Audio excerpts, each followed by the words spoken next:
Hello, my student. How are you?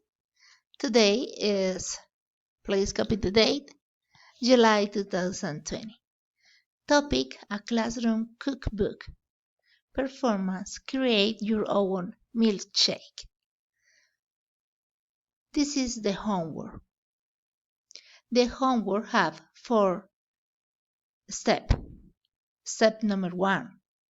Decide on the recipes. Decides la receta. Vas a crear tu propia malteada, milkshake. Second, write the recipes.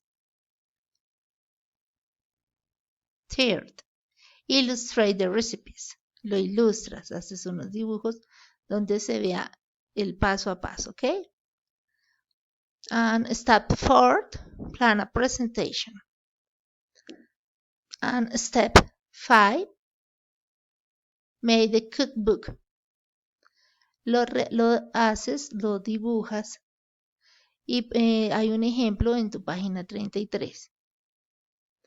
And please, when you finish that, you can please record a video and show me the activity, ¿ok?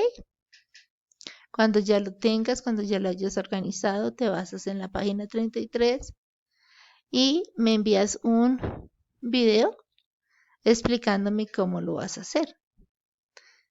¿Ok? And listen this. This is the activity for today.